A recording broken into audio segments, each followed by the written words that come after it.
አንድ አስደናቂና በጣም ደስ የሚል ሀሳብ አብረን እንካፈል ብዬ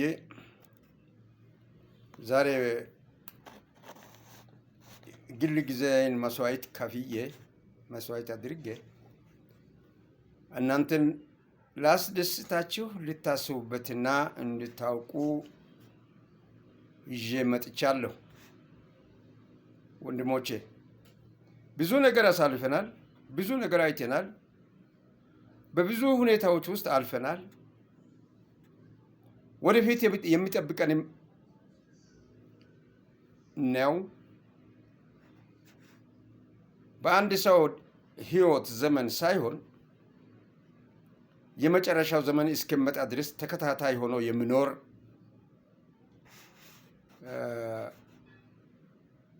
ነገር ነው። የሚሻሻልም ሊሆን ይችላል፣ ላይሻሻልም ይችላል። ሰው እንደየስራው እንደየውጤቱና እንደ ፍላጎቱ እንደመውጣና እንደሚገባ ሁሉ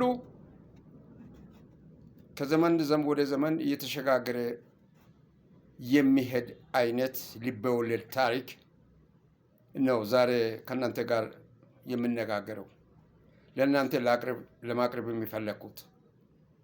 ይህን አይነት ልበወለድ እውነትን የሚመስል ልበወለድ ደራሲዎች ከየት አምጥተው እንደሚጽፉ ራሳቸው ያልደረሰባቸውን ነው። ደርሶባቸው ቢሆን ኖሮ ደርሶ አልፎ ነው ብለህ ትወስዳለህ። እነሱ ይህን አሁን እኔ የማቀርበውን ሀሳብ የጻፉት ከዛሬ 100 ዓመት በፊት ነው። ከ100 ዓመት በፊት እውቀትም እንደዚህ ይሄን ያክል አልሰፋም፣ አልጠነከረም፣ አልበረታም። እና ይሄን ሀሳብ እንዴት እንደሚያፈልቁ ገርሞኝ ነው። እኔ ደግሞ ይሄን ሀሳብ ያፈልቃሉ ብዬ እምነት እንድጥልባቸው የማደርግ በግል ህይወቴ በዚህ አጭር ዕድሜ ውስጥ ያየሁት አቢ ጎበኛ ልበወለድ አልወለድን የጻፈው መጽሐፍ አንብቤያለሁ። አቢ ጎበኝ የታሰረበትን ሞቻ ድረስ ሄጄ 1977 ዓ.ም አይቻለሁ። የአቢ ጎበኝ አልወለድ መጽሐፍ ጭንቅ፣ መከራ፣ ስቃይ በህይወት ውስጥ እንዳለ አድርጎ አስቀምጦ ነው ከማህፀን አልወጣም አልወለድም ወደዚህ ዓለም ላይ አልመጣም ብሎ የሚያስጨንቅ አማርኛ የተጠቀመው። ይህ እውነት ነው። በወቅቱ የነበረ ይሄ ሳይፈጸም በፊት እንደሚፈጸም አውቆ ልበወለድ እንዳስቀመጠው አንድ ሌላ መጽሐፍ ከአቢ ጎበኝም በፊት የተጻፈ ከእንግሊዝኛ ወደ አማርኛ የተተረጎመ ብቻ ትርጉሙ ብዙ ሰው እጅ ይግባ አይግባ አላቅም። እኔ መጽሐፉን አማርኛውንም እንግሊዝኛውንም የባለቤት አይደለሁም፣ ተጠቃሚ ነኝ እንጂ ባለቤትም ሆኜ አብጠርጥሬ ውስጡን የማቅበት እውቀት የለኝም። ትንሽ አናሳ እውቀት ነው ያለችኝ። በዛች ባለችኝ እውቀት መሰረት መጽሐፉን ግንዛቤ በማንበብ የተረዳሁትን ከእናንተ ጋር ልካፈል ብዬ ነው መጣሁት። ይቅርታ ብዙ አወራሁ ወደ ታሪኩ ከመግባቱ በፊት እና አሁን ታሪኩ እንዲህ የሚል ነው። እኔ እንደተረዳሁ መላልሼ አንብቤ እንደተረዳሁት ከሆነ ታሪኩ እንዲህ ነው። ሁለት ሰዎች በአንድ አካባቢ በአንድ ቦታ ሲኖሩ የማይተዋወቁ በያሉበት ቦታ ላይ ስላጋጠማቸው ችግር፣ መከራ፣ ውጣ ውረድ በቃኝ እኔ ከዚህ ወጥቼ ሌላ ሰላም ያለበት ቦታ፣ እውነት ያለበት ቦታ ፍላጋ ብሄድ ምን አለ ሄዳለሁ ብሎ አንደኛው ተነሳ። ሚስተር ኤክስ እና ሚስተር ዋይ ሁለቱ መንገድ ላይ ተገናኙ። የሚስተር ኤክስን የሚስተር ዋይን ስም ለመጥቀስ አልፈልግም። ሁለቱም መንገድ ላይ ተገናኝቶ የት ሄዳለ ወዴት ሄዳለም አልተባባሉም። ቀጥታውን ጉዟቸውን በመንገድ ላይ እየሄዱ ሲነጋገሩ ሁለቱም ሀሳባቸው ምንጫቸው በደላቸውና ችግራቸው ተመሳሳይ ሆነና የተበደለና የተጎሳቆለ ችግር የደረሰባቸውና እውነት ያጡ ፍትህ የጠፋ አካባቢ ላይ ከምኖርበት ቦታ ላይ እውነትን ፍለጋ በእውነተኛ መንገድ ጉዞ ነው ጀመሩት። እውነትን ለማግኘት በእውነተኛ መንገድ ጉዞ ጀመሩ። ይህን ጉዞ ቀጥሎ ሲሄዱ ሁለቱም በእውነተኛው መንገድ ላይ እየሄዱ እውነተኛ መንገድ ላይ ጉዞ ላይ ብቻ እውነትን ሳያገኙ ተጨነቁ። እውነት ጠፋ። እውነት የሚያደርሰው መንገድ በጣም ረዘመባቸው። በጣም ሲረዝምባቸው በጣም መንገዱ አድካሚ መሆኑን አዩ። ከመድከማቸው የተነሳ እግራቸው ዛለ፣ ተንቀጠቀጠ፣ አጎበጎበ። ማንሳት ሁሉ አቃታቸው። የመንገዱ ሸካራነት፣ የመንገዱ መጥፎነት፣ እውነትን ፍለጋ የወጡት እውነት ያለበት ቦታ ለመድረስ የመንገዱ ሸካራነት አደከማቸው። ከዛ በኋላ በጣም ድካሙ ስለበዛባቸው እኛ አሁን እውነትን ፍለጋ ነው የወጣ ነው ሁለታችን። እውነት የምንሄድበት መንገዱ ሁሉ በጣም አስቸጋሪ ነው፣ ሸካራ ነው፣ ጎረበጥባጣ ነው፣ እግራችን ሁሉ ዛለ ብሎ ሚስተር ኤክስ ለሚስተር ዋይ ምክር አቀበለ። ታዲያ ምን እናድርግ? የተሻለ መንገድ ከዚህ መንገድ አሁን ከምንሄድበት መንገድ የተሻለ መንገድ እንፈልግ። እንግዲህ እውነትን ፍለጋ በእውነተኛ መንገድ እየተጓዙ ከደከሙ ከእውነተኛ መንገድ ደግሞ ሌላ የተሻለ መንገድ የት ይገኛል የሚለውን ሚስተር ዋይ በልቡ አስበና እኛ ሁለታችን ይህንን ጉዞ ከዚህ ከምንሄድበት መንገድ ወጥተን ወደ ሌላ አቅጣጫ ወይ ወደ ሌላ ሁኔታ በምናስብበት ጊዜ ሊጎዳን የሚችል ነገር ከሆነስ ምን እናድርግ ብሎ እያስቡ እያለ በሚሄዱበት በእውነት መንገድ ዳር ላይ አንድ ትንሽ የታጠረ ነገር መንገዱ ዳር ላይ በእውነት መንገድ ዳር ላይ የታጠረ ነገር ወደዛኛው ቅጥር ሰው እንዳይደርስ የታጠረ ነገር ከሩቅ ይመለከታሉ። ያቺ ነገር ምንድነች ብሎ ሚስተር ኤክስ ለሚስተር ዋይ ያማክራል። ያቺ ምንድነች? እኛ ከምንሄድበት መንገድ አቅጣጫ ላይ መንገድ ጥግ ላይ ምንድነች እቺ ብለን እስቲ ሄደን እንይ ብሎ ሚስተር ኤክስ ሄዶ ሲያይ ያቺ መንገድ ደግሞ በውስጡ የታሸገውና የታመቀው ያለው ስህተት መንገድ ነች። አላየም። ሚስተር ኤክስ ስህተት መንገድ መሆኑን አላየም። እኔ በጣም ጥሩ ነገር አግኝቻለሁ። በዛች መንገድ ጥግ ላይ ሌላ ሽንቁር የሆነ ትንሽ ስላሽ መንገድ፣ ቀጭን መንገድ አለች። በዛ በታጠረችው መንገድ ላይ ትንሽ ስላሽ አጭር መንገድ አለች። ያችን መንገድ አግኝቻለሁና በዛች መንገድ እዛች አጥር ውስጥ ገብተን ሜዳው ላይ ገብተን ያችን ትንሿን ስላሿን መንገድ ፈልገን እንሄድ ብሎ አማከረው ሚስተር ዋይ። ሚስተር ዋይ እዛን ሰዓት ወንድሜ ነገሩስ ግደልም፣ ይቺ ስላሽ መንገድ ከመንገዳችን የለየችንስ እንደሆን እኛ ከምንሄድበትና ከፈለግንበት ከተነሳንበት ዓላማ የምታስተን ከሆነስ እኔ ያቺ ስላሿ መንገድ እኛ እውነትን ፍለጋ በእውነተኛ መንገድ እየሄድን ነው ደከምነው። አሁን ያቺ ስላሿ ጥጓ ላይ በምንሄድበት መንገድ ጥግ ላይ ትንሽ ስላሽ መንገድ ያያሃት ካስብሉና ካቀን ነው ከምንሄድበት መንገድ የሚታስተን ከሆነስ ብሎ ሐሳብ አቀረበ። አይደለም፣ የሚታስተን አይደለም። መንገዳችን ይኸው በቀጥታ የምንሄድበት መንገድ ጥግ ላይ ነው አለችው። ይህንን መንገድ ጥግ ላይ ሆነን እዛ ላይ ሆነን እያየን የኛ አልፈ የምንሄድበትን የመጣንበትን እያየን በሷ ማሄድ እንችላለን ይጠቅመናል ብሎ ምክር ሚስተር ኤክስ ሰጥ ኦኬ ተቀብያለሁ እንግዲህ አብረን እንሄድ አለ ሚስተር ዋይ በቃ ይሁን ብሎ አብሮ ቀጠሉ ከዛ በኋላ ከመንገዳችን ስንወጣ የሚያጋጥመን ሊከብድ ይችላል ብሎ ሚስተር ዋይ የተጠራጠረ ጉዞውን እንደጀመሩ የመንገዷ ስም የጥፋት መንገድ የተባለችው አልቀረላቸውም ከዛ አጥሩን በቀጥታ የታጠረችውን አጥር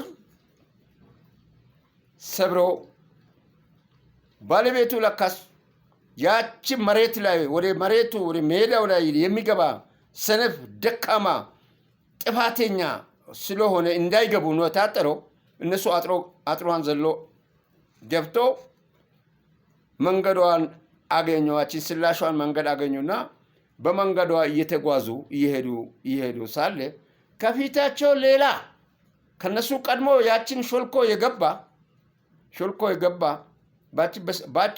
ባጭር አቋራጭ መንገድ ይዞ ለማለፍ እውነትን ፍለጋ ለማለፍ እውነት ያለበትን ለማግኘት ፊትን ለማግኘት በዘት ሾልኮ አልፎ በሚሄዱበት መንገድ ላይ በስላሿ ሲሄድ ከፊት ሌላ የሚሄድ ሰው አገኘ ከሩቅ ሲመለከቱ ሌላ የሚሄድ ሰው አለ አሃ ይኸው ከፊታችን ሌላ ሰው አለ ይኸው የሚሄድበት ነው እቺ መንገድ እውነተኛ መንገድ ነች ብሎ ሚስተር ኤክስ ሚስተር ዋይን አስተማመነ እሺ እንጠይቀው ወዴት እቺ መንገድ የሚታደርስ እንደሆነ እንጠይቀው ብሎ አልተገናኙም አይተዋወቁም ምንም የሚተዋወቁበት ሁኔታ የለም ጠሩና ከሩቅ ሆኖ ጠርተው ወደ እሱም ቀርበው እቺ መንገድ ወዴት ነው የምታደርሰው ወዴት ነው የምትወስደው የት ድረስ ነው በዚች መንገድ የምንሄደው ብሎ ያንን መንገድ ለካስ በዛች መንገድ ላይ ሲሄድ የነበረው ሰውዬ እጅግ በጣም አደገኛ የሆነ ሰው ነው ምን አላቸው እቺ መንገድ ወደ እውነት በር ነው የምትወስደው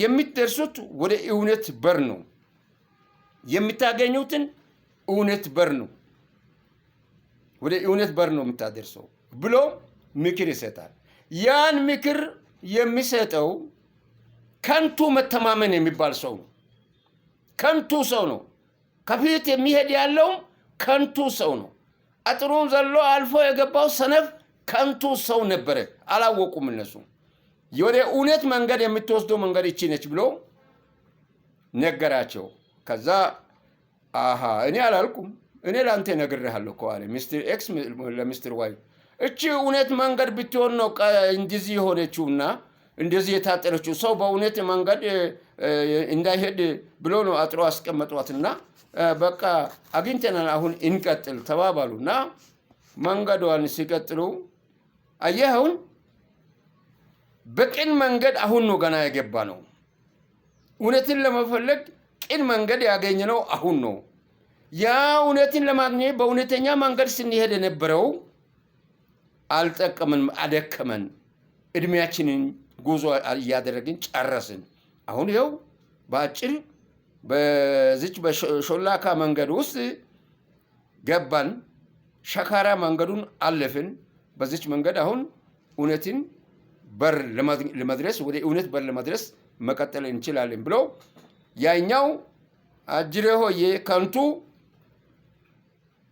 ያጭበረበረውና ያጣታላዩ ከንቱ ከፊታቸው እየሄደ እነሱን ከኋላቸው ሲከተል ቀኑ እየመሸ መጣ ፀሐይ የጠለቀች ሲሆን ቀኑ መሸ ጨለመ ከንቱም ከፊታቸው ጠፋ አቶ ከንቱም ከፊታቸው አይታይም ጠፋ እነሱም ጥላ ስር አንድ ቦታ ላይ ኩሽሽ ብሎ አድሮ ጠዋት እስኪነጋ ድረስ ጠብቆ ከንቱን ከሩቅ ማየት የሚችሉበትን ሁኔታ ፀሐይ እስኪሞጣ ፈልጎ ጠዋት ነጋ ሲወጣ ሲሄድ በመንገዱ ላይ ከንቱ የለም ከንቱን ብሉ ከንቱ ከፊት አይታይም መንገዱ አለ። ያቺ ሸካራዋ መንገድ ትንሿ መንገድ አለች። አሽክላዋ መንገድ ሸካራዋ መንገድ ከንቱ የሄድበት የነበረችው መንገድ እየተከተሉ ሲሄዱ አቶ ከንቱ የዛች አጥሯ የታጠረችው መሬት ባለቤት እንደዛ ሾልኮ የሚገባ ሁሉ ያስቸገረ ስለሆነ ትልቅ ጉድጓድ በጣም ጥልቅ ጉድጓድ የቆፈረ እና ቆፍሮ ያስቀመጠ በመሆኑ አቶ ከንቱ ያን ጥልቅ ጉድጓድ የተቆፈረውን ካለማየት የተነሳ ለካስ እሱ ከፊታቸው የጠፋው ድሮም በዛው ጥልቅ ጉድጓዱ ውስጥ ጠፍቶ ነው። እነሱ እሱም ፍለጋ ሲሄዱ እሱ ጥልቅ ጉድጓድ ውስጥ ሲጨነቅ ሲጮህ ሲያለቅስ ደረሱና ሚስተር ኤክስ እና ሚስተር ዋይ ሲመለከቱ አጅሬ እዛ ቦታ ታምቆ መኖሩን አይተው አቶ ዋይ እኔ አላልኩም አሁን ያለንበት ቦታ እስቲ አስብ። የት ነው አሁን ያለ ነው? እስቲ አስብ። ይሄን እውነትን ፍለጋ በእውነተኛ መንገድ ከመንሄድበት ድካሙ ስለበዛብን በዚች አቋራጭ መንገድ እናልፋለን ብለን መጣን። በአቋራጩ መንገድ ሲሄድ የነበረው አቶ ከንቱም እዚህ ሲኦል ውስጥ ገብቶ ሲጮህ ሲያዝን ሲያለቅስ ነው ያየነው። አሁን እኛ ራሳችን ያለንበትን ቦታ እስቲ ንገረኝ ብሎ ሚስተር ዋይ ለሚስተር ኤክስ ጥያቄ ያቀርባል። ሚስተር ኤክስ ያጠፋውን ጥፋት ስለሚያውቅ አስቀድሞም ከመንገዱ ለመውጣት ምክር ያቀረበው እሱ በመሆኑ ዝም ይላል። ይሄን ሚስተር ዋይ በጣም አዘነ፣ እጅግ በጣም አዘነ። ከድካም የደከመውንም ድካም ያሳለፈውንም ሁኔታ የሆነውንም ሁኔታ ከሁሉም መና ከንቱ መቅረቱን አየ እና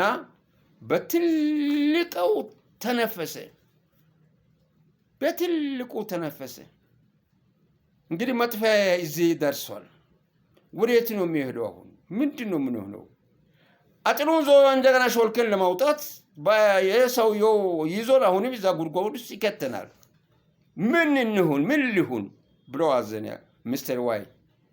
ሚስተር ኤክስ ጥፋቱን አመነና በጥፋቱ እዛ ዝም አለ። ከዛ በኋላ የሰውየውን ለቅሶ የሚሆነውን ሁኔታ እዛ ያለውን እያየው እያጣጣሩ የጠፋበት ምክንያት ለካ እንደዚህ ሆኖ ነው፣ በዚህ ጉድጓድ ውስጥ ገብቶ ነው ብሎ እያፏሸኩ እያላዘቁ እያለቀሱ በፊታቸው ሚስተር ከንቱ የጠፋውን ሁኔታ እኛን ከስህተት አንተም ራስህ ሚስተር ኤክስ እኔንም አንተም ተሳስተን እሱን ተከትለን በዚህ ደረጃ ላይ ደርሰናል። ምንድን ነው የሚሻለን? አሁን ሚስተር ዋይ ምንድን ነው የሚሻለን? እንደርሱ ተሰባብረን እዚህ እንቅር፣ ወድቀን እንቅር?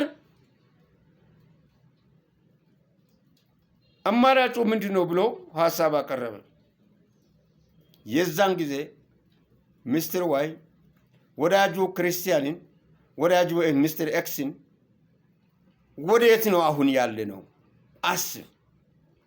ያለንበትን ሆሳ ተመልከት። በህሊና እውነትን ፍለጋ ወጥተን ተበደልን ብለን በደላችንን ፍትህ ለማግኘት ፍትህ የምናገኝበት አጣን። ፍትህ ፍለጋ በፍትህ ትክክለኛ እውነተኛ መንገድ ይዘን ከምንመጣበት የምንሄድበት ዘለን ወጣን። ጉድጓድ ውስጥ ነው አሁን የምንገባው። ለምን ዘለን ወጣን? እውነቱን ለምን እውነት ፍለጋ እየሄድን ከእውነተኛው መንገድ መውጣታችን ለዚህ ሊያደርሰን ነው። ምን ይሻላል? ሚስተር ኤክስ ከቀና መንገድ አውጥተህ ሌላ ማጥ ውስጥ እንድንገባ ያደረክ አንተ ነህ። ከቀና መንገድ እውነቷን መንገድ ይዘን እየሄድን እንደዛልን፣ እንደደከምን፣ እንደተራብን፣ እንደተጠማን በእውነት መንገድ ብንቀጥል ኑሮ ይሄኔ እንደርሳለን። እውነት ያለችበትን ቦታ እንደርሳለን። ስለዚህ ባለፈው ከመጀመሪያ ወደ እውነት ፍለጋ ከመውጣታችን በፊት በሰፊው ጎዳና እየሄድን በነበርንበት እዛው ብቀር እዛው ብኖር እዛው ብመላለስ ይሻለኝ ነበረ ብለው በሐዘን ሚስትር ዋይ ተነፈሰ። በሐዘን ይሄ ሁኔታ በሐዘን መተንፈሱን አስቡ። የት ሆኖ ነው በሐዘን የተነፈሰው? ከንቱ የነበረበትን ጉድጓድ ሲኦል እያዩ ከከንቱ ጋር ወደ ሲኦል ለመግባት ምንም የሚቀረው ነገር ካለመኖሩ የተነሳ ነው በዛው በሰፊው ጎዳና እውነትን ፍለጋ ሳንወጣ እዛው በሰፊው የተጨመላለቀ በምኖረው ቦታ ላይ ሆኜ ቢቀር ይሻለኝ ነበረ ብሎ ተነፈሰ ሚስትር ዋይ። እና እኔና አንተ ዛሬ ወደ እኔ መለስኩ። አሁን ይሄን ታሪክ ልብ ወለዱን ወደ እኔ መለስኩ። ወደ ራሳችሁ መልሱ። እውነትን አንተ ነህ የምትፈጥረው። ለእውነት ምሰሶው አንተ ነህ። እውነትን ለመፈለግ መውጣት አይደለም። እውነትን መፍጠር የምትችለው አንተ ነህ። መሬት ነው። መሬት ላይ ያለ ሌላ አዲስ ነገር የተፈጠረ የለም። ሰው ነው ያለው። የእግዚአብሔርን እውነት መሰረት የሚችለው ሰው ነው። በመፈርጠጥ በመሮጥ እውነትን ልታገኝ አትችልም። እውነት ኢፊቲ ነው አለችው። እውነት በእጅ ነው አለችው። እውነት በምላሲ ነው አለችው። እውነት በክንዴ ነው አለችው። እውነትን ፍለጋ በእውነተኛ መንገድ ብትወጣም በሌላም ቦታ እውነትን የሚጋርዱ ሽረባቸውን ጠቅጥቆ ሰንሰለታቸውን አብጅቶ ባለቤቱ አጥሮ አስቀምጦ ሰነፎች የበመጡበት ገጥ አልፎ እዛ ጉድጓድ የሚከቱ